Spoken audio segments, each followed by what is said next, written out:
Hi friends, आपका स्वागत है मेरे YouTube channel NL classes centre MM। Friends, मैं आज आपको जहां से समाप्त किए थे वहीं से मैं आज हिस्ट्री का चैप्टर 11 नंबर जो 12 2022 में इंटर के जो बच्चे एग्जाम देने वाले हैं उनके लिए मैं लेकर आया हूं। बहुत ही VVI चैप्टर है फ्रेंड्स, जिसका नाम है 1857 की क्रांति। आपको पता ही होगा कि 1857 की क्रांति के पहले एपिसोड में हम लोग बात किए थे कि 1857 की जो क्रांति हुई थी कौन कौन सा कारण था। निम्नलिखित कारण के बाद आज हम लोग उसमें बात किए थे, तो उसी से मैं आज आगे लेकर आया हूं जिसका नाम है विद्रोह और राज 1857 की क्रांति। उसमें हम लोग 6-7 प्रकार का जो कारण था, राजनीतिक कारण, आर्थिक कारण, सामाजिक कारण, तात्कालिक कारण, सैनिक कारण, धार्मिक कारण, राजनीतिक कारण, ये सब के बारे में हम लोग लिखे थे। तो मैं आज उसमें से लेकर आया हूं जिसका नाम है सैनिक कारण, और वह सैनिक कारण बहुत ही महत्वपूर्ण है फ्रेंड्स। यदि आपसे पूछा जाएगा कि 1857 की क्रांति का महत्वपूर्ण कारण कौन सा था, तो सैनिक कारण रहने वाला है, और सैनिक कारण में ही तात्कालिक कारण भी आता है।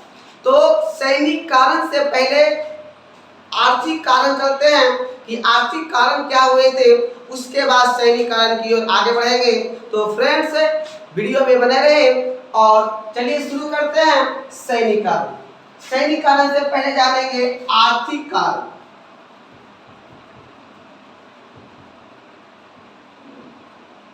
आर्थिक, अब हम ये बात करने वाले हैं फ्रेंड्स, आर्थिक कारण क्या था। 1857 की में जो आर्थिक कारण हुआ था उसका रीजन क्या था, क्या कारण था, तो फ्रेंड ध्यान दीजिएगा। देखिए, आर्थिक कारण जो था, आर्थिक कारण में जो सैनिक हुआ करते थे, सेना जो हुआ करते थे, 84-34 आर्थिक कारण में जो सेना हुआ करते थे वो सेना दो हुआ करते थे। एक आपका अंग्रेज का सेना और दूसरे एक आपका अंग्रेज का सेना और दूसरे भारतीय सेना। देखिए इसमें क्या कारण था। अंग्रेजी जो सेना हुआ करता था उसको अंग्रेज के जो लोग हुआ करते थे, अंग्रेज वायसराय जो लोग हुआ करते थे, आर्थिक कारण इसका यही था कि अंग्रेज सेना को यदि महीने का 500 से 600 रुपये मिलते हैं, महीने का अंग्रेजी सेना में 500 से 600 रुपये मिलता था, तो वही भारतीय सेना का जो महीने का जो पैसे मिलता था, महीने का जो मिलता था फ्रेंड, वो 50 से 60 रुपये मिलता था। मतलब अंग्रेजी सेना को जो पैसा मिलता था महीने का, काम तो वही कर रहे हैं, जिस पद पर अंग्रेज सैनिक है वही पद पर हम भी तैनात है, भारतीय सैनिक उसी पद पर तैनात है, लेकिन फिर भी भारतीय सैनिक को पैसा जो मिलता था 50 से 60 रुपये। कहने का मतलब हम बता रहे हैं कि 50 से 60 रुपये के लगभग मिलता था, और उस समय अंग्रेज सेना को जो पैसा मिलता था, कहने का मतलब हुआ कि 500 से 600 रुपये मिलता था। अब सोचिए कि काम तो दोनों बराबर कर रहे हैं, फिर भी उसकी पैसा। तो यह जो था आर्थिक कारण का सबसे महत्वपूर्ण मुद्दा था। और दूसरी बात इसमें यह आता है कि आर्थिक कारण में अंग्रेज सैनिक चाहे कितना ही छोटा पद क्यों ना हो, हमेशा भारतीय सैनिक को नीचे ही रखता था। अगर भारतीय सैनिक ऊंचे पद पर भी है तो आगे आने वाले जो वैकेंसी होता था उसमें अंग्रेज सैनिक को पहले रखता था, जो छोटा पद होते उसको बड़े पद दे देता था, और भारतीय सैनिक को हमेशा छोटे पद ही रहना पड़ता था। ये दो कारण जो थे आर्थिक कारण का महत्वपूर्ण मुद्दा, कि किसी का पैसा अंग्रेज लोग का 500-600 महीना 1000 रुपया आ रही है, तो उसी प्रकार भारतीय सैनिक का उसका आधो नहीं मिलता था, मुश्किल से 100-50-60-70 रुपये मिलता था। तो ये इसका विरोध भारतीय सैनिक करते हैं, और वह जो होता है आर्थिक कारण का सबसे बड़ा मुद्दा होता है। अब आगे हम बात करेंगे जो सैनिक कारण। सैनिक कारण में हम आज बात करने वाले हैं। देखिए सैनिक कारण में क्या हुआ था कि पहले अंग्रेजी जो सेना हुआ करती थी, अंग्रेज हुआ करते थे, उस समय सैनिक कारण में कारतूस से राइफल जो बनाया जाता था पहले, राइफल जिसका नाम रहता था ब्राउन बेस। तो ब्राउन बेस का एक राइफल हुआ करती थी, एक बंदूक हुआ करता था। उसको बाद में क्या होता है कि अंग्रेजों ने ब्राउन बेस राइफल जो हुआ करता था उसको एनफील्ड राइफल में क्या कर दिया गया, उसको बदल दिया गया। जब उसको एनफील्ड राइफल में बदल दिया गया, यह जो हुआ था 1856 ईस्वी में हुआ था। कब हुआ था? 1856 ईस्वी में। अब इस राइफल जो हुआ था उसमें क्या मुद्दा था, उसमें क्या था, ये राइफल है और इस राइफल में क्या था, एनफील्ड राइफल में चर्बी का प्रयोग किया जाता था। इसका जो ढक्कन जो राइफल का रहता था, और ढक्कन को क्या होना था कि मुंह से खोलना पड़ता था। मुंह से खोलने के बाद ही उसमें आप बारूद को क्या कर सकते हैं, डाल सकते हैं। तो इस प्रकार से उसमें चमड़े का जो ढक्कन होता था, उसमें जो चर्बी हुआ करता था, वह चर्बी जो था फ्रेंड्स, वह चर्बी जो हुआ करता था वो दो जानवर का चर्बी था। एक तो आपका सुअर का चर्बी और दूसरा गाय की चर्बी। भारतीय सेना में क्या होता है कि ये कानों कान खबर पहुंच गया कि ये एनफील्ड जो राइफल जो बना के नया ला के दिए है हम लोगों में चलाने के लिए जो कहा गया है, उस एनफील्ड राइफल में चर्बी का प्रयोग किया गया। किसका प्रयोग? चर्बी का प्रयोग किया गया है। और वह चर्बी जो है सुअर का और गाय की चर्बी है। वह चर्बी जो था सुअर और गाय की चर्बी थी। तो वहां पर भारतीय सेना में मुस्लिम समुदाय की सेना और हिंदू समुदाय की सेना, हिंदू मुस्लिम दोनों सेना हुआ करता था।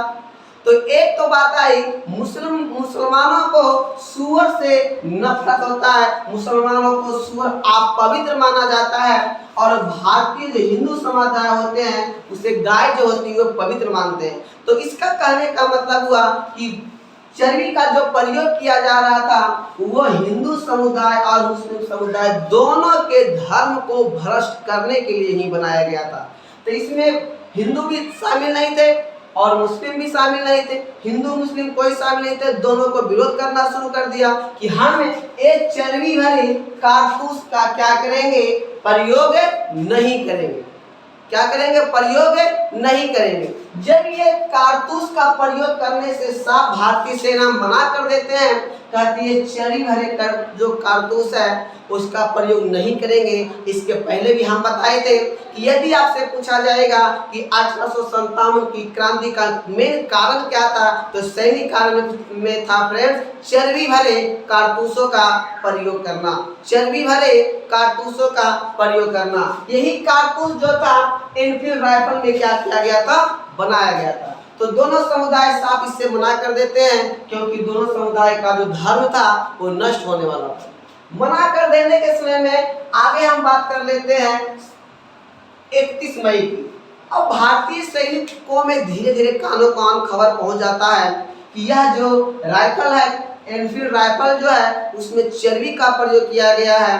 तो भारतीय लोग मना करने के दरमियान अब एक समय रखते हैं फ्रेंड्स, वह समय रहता है 31 मई की। 31 मई का समय रखते हैं और कहते हैं कि 31 मई को क्या करेंगे, हम भारतीयों मिलकर अंग्रेजों को यहाँ से खदेड़ कर क्या करेंगे, भगाने का काम करेंगे। वह समय जो रहता है फ्रेंड्स 31 मई। यदि आपसे पूछा जाएगा कि 1857 की क्रांति का समय क्या रखा गया था, तो बताइएगा 31 मई। अब ये बात कर लेते हैं कि 1857 की क्रांति जब डेट 31 मई को रखा गया था तो उसका प्रतीक चिन्ह क्या था, उसका प्रतीक चिन्ह क्या था? तो देखिए उसका जो प्रतीक चिन्ह था, रोटी जिसको चपाती कहते हैं और कमल का फूल। रोटी और कमल का जो फूल हुआ करता था वह 1857 की क्रांति का प्रतीक चिन्ह था। क्या था? प्रतीक चिन्ह था। तो 1857 की क्रांति का प्रतीक चिन्ह की बात किया जाए तो रोटी और कमल का फूल। इसके जरिए गांव-गांव, शहर-शहर, कस्बे में जाकर क्या किया गया, इसका डेट बताया गया कि हम लोग इस 31 मई को क्या करेंगे, एक आंदोलन करेंगे और उसमें अंग्रेजों को भगाने का काम करेंगे, क्योंकि दोनों समुदायों में ये चर्बी का जो प्रयोग कर रहा है ये हम दोनों के लिए क्या है, ये हम दोनों के समुदाय के लिए सही नहीं है। तो इतना समय जैसे ही बीत रही थी कि ये घटना होती है, वह समय जो रहता है फ्रेंड्स, वह आपका वैरकपुर वेस्ट बंगाल में, पश्चिम बंगाल में वैरकपुर एक जगह था और उस जगह में समय था, जो समय था फ्रेंड्स, वह समय था 29 मार्च 1857। वह जो समय था 29 मार्च 1857 का। अब 29 मार्च 1857 ईस्वी में क्या हुआ था कि एक व्यक्ति हुआ करते थे, एक सैनिक हुआ करता था और उस सैनिक का जो नाम था फ्रेंड्स मंगल पांडे। क्या नाम था? मंगल पांडे, जिन्होंने 1857 की क्रांति में सबसे पहले फांसी पर क्या हो जाते हैं, झूल जाते हैं। सबसे पहले फांसी उन्हीं को दी जाती है। तो मंगल पांडे 29 मार्च 1857 का समय रहता है। मंगल पांडे नाम का व्यक्ति जो सैनिक थे वो कैमी बटालियन थे फ्रेंड्स, तो वो जो थे मंगल पांडे 34वीं बटालियन बहुत सारे प्रकार का है, 34वीं बटालियन, 20वीं battalion, Punjab regiment, Gorkha regiment, बहुत सारे रेजिमेंट है। तो ये 34वीं बटालियन के क्या थे, सैनिक थे। अब ये जैसे 34वीं बटालियन के सैनिक थे तो इनको भी ये विरोध करना शुरू कर दिए कि ये मैं एनफील्ड राइफल का प्रयोग मैं नहीं करूंगा, क्योंकि इसमें जो मिला हुआ चर्बी जो मिली हुई है, गाय और सुअर की चर्बी मिला हुआ है, मैं साफ इसे मना करता हूं, मैं ये राइफल नहीं चलाऊंगा। तो वहीं पर अंग्रेजी सेना थे, दो अंग्रेजी सेना हुआ करते थे जिसका जो नाम था फ्रेंड्स वागे एवं ह्यूसन। ये दो जो सेना हुआ करते थे, ये दोनों सेना क्या करते हैं, मंगल पांडे को बोलते तुम गोली चलाओ। मंगल पांडे कहते हैं मैं गोली नहीं चलाऊंगा, क्योंकि इससे क्या होगा, हमारे धर्म का नाश होगा। मैं यह एनफील्ड राइफल से गोली कभी चला ही नहीं सकूंगा, कभी नहीं चलाऊंगा। तो कहता नहीं चलाओगे, बोला नहीं चलाओगे। बाद में बहुत दबाव इस पर डाला जाता है। वाग एवं ह्यूसन नामक जो व्यक्ति होते हैं, वो दो व्यक्ति होते हैं, मंगल पांडे को खूब दबाव डालते हैं, बहुत दबाव डालते हैं। तो बोले ठीक है मैं गोली चलाऊंगा। वह गोली क्या होता है, वह गोली ह्यूसन पर ही, ये दोनों पर ही क्या कर देते हैं, चला देते हैं, जिसके कारण इसकी क्या हो जाती है, हत्या हो जाता है। अगर आपसे पूछा जाएगा कि वाग एवं ह्यूसन को किसने मारा, तो बताइएगा मंगल पांडे ने। अब जैसे ही अंग्रेजों सेना में ये दोनों व्यक्ति को मारने की, हत्या करने की ये घटना सुनाई देता है, तब इस क्या कर लेते हैं, अंग्रेजी सेना क्या कर लेते हैं, अंग्रेजी सेना मंगल पांडे को समय रहता है फ्रेंड्स 6 अप्रैल को क्या कर लेता है, गिरफ्तार कर लेता है। 6 अप्रैल को गिरफ्तार कर लेता है।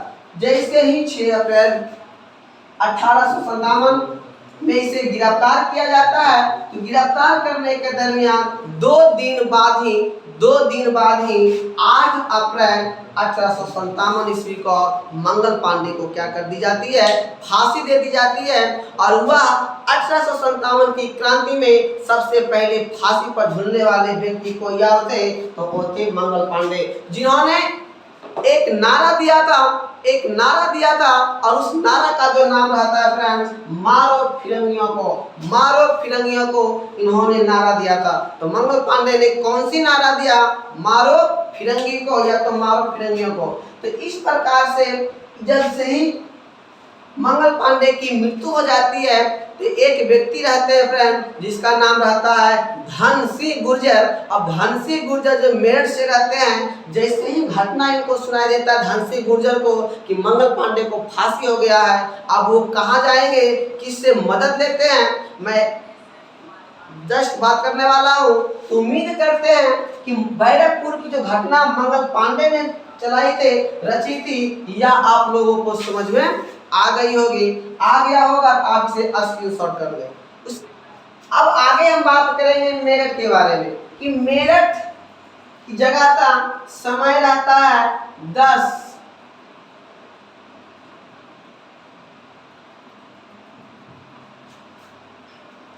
समय रहता है 10 मई 1857। अब देखिए क्या हुआ कि 10 मई 1857 ईस्वी में जैसे ही एक व्यक्ति को सूचना मिल जाता है कि मंगल पांडे की मृत्यु हो गया है, मंगल पांडे को फांसी हो गया है, उस व्यक्ति का जो नाम था फ्रेंड धन सिंह गुर्जर।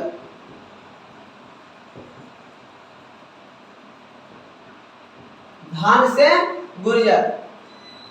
अब धन सिंह गुर्जर को 10 मई 1857 में क्या होता है पता चल जाता है, तो 2 दिन का समय 11 मई 11 और 12 मई 11 और 12 मई को वो पहुंच जाते हैं दिल्ली।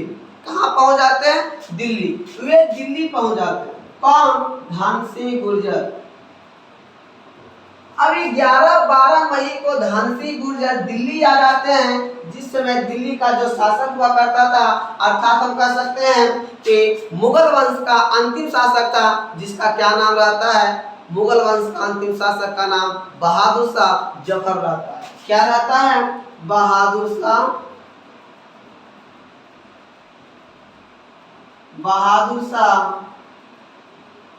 अब ये 11-12 मई को दिल्ली पहुंच जाते हैं बहादुर शाह जफर के पास।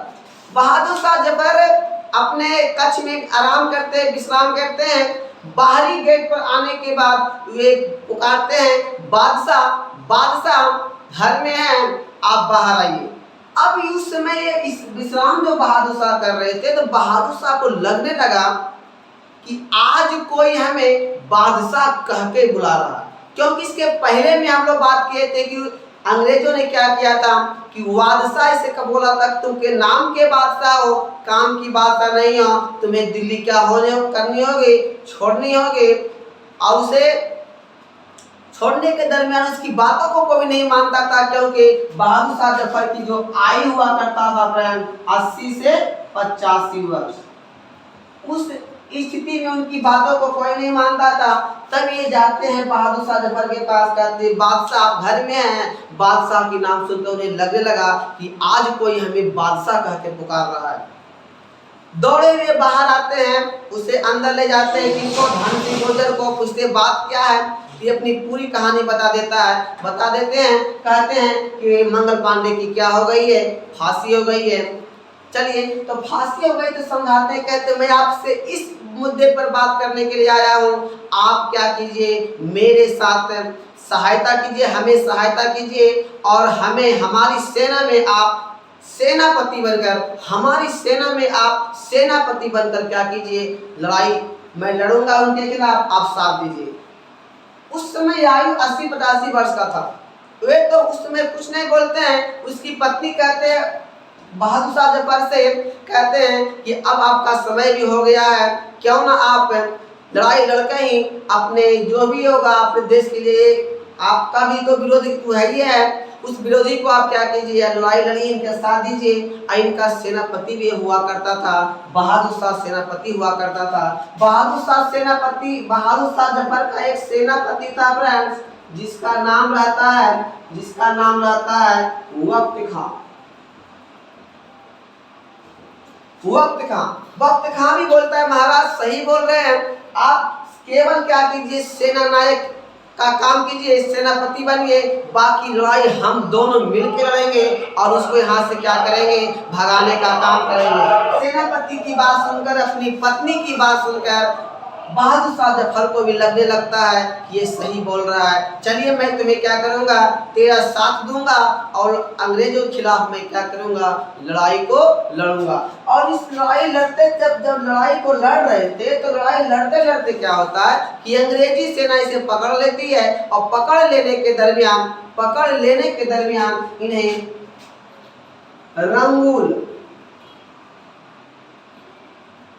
इन्हें क्या कर लेते हैं, रंगून भेज देते हैं, जहां इनकी क्या हो जाती है, मृत्यु हो जाती है। जेल भेज देते हैं इनको, जहां क्या हो जाती है, मृत्यु हो जाती है।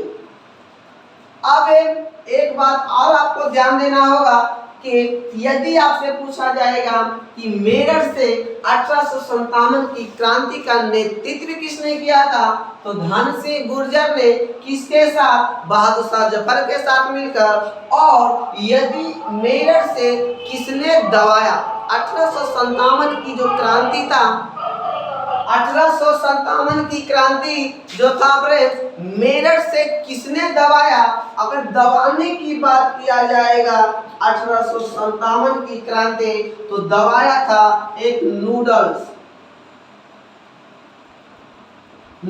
नाम का एक व्यक्ति था, जिन्होंने 1857 की क्रांति को मेरठ से क्या करता है, दबाने का काम करता है। तो इस प्रकार से हमने पढ़ ली कि बैरकपुर से मंगल पांडे और मेरठ से धन सिंह गुर्जर, ये सब जो थे बाबू, ये सब ने क्या करते हैं, ये सब जो थे इन्होंने अपनी क्रांति जो था मेरठ से लड़ाई लड़ते हैं। दिल्ली के राजा जो था, दिल्ली के शासक बहादुर शाह जफर के साथ मिलकर ये क्या करते हैं, लड़ाई को लड़ते हैं। और उनकी सेनापति भी था, इनका नाम था बख्त खां। मिलकर लड़ाई तो खूब लड़ते हैं, लेकिन अंग्रेजी सेना ने क्या कर लेता है, इन्हें बहादुर शाह जफर को पकड़ लेता है और रंगून क्या कर देता है, भेज देता है।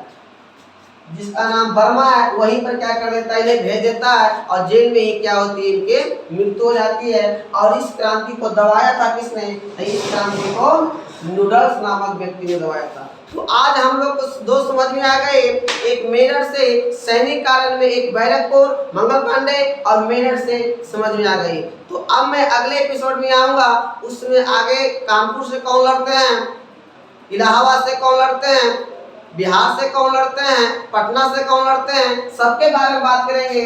तो उम्मीद करते हैं कि फ्रेंड्स ये आपको समझ में आ गई होगी। यदि आपको समझ में आ गया होगा, आप इसे लाइक शेयर कमेंट्स जरूर करें। तो चलिए मैं नेक्स्ट एपिसोड में आऊँगा, तब तक के लिए जय हिंद, धन्यवाद।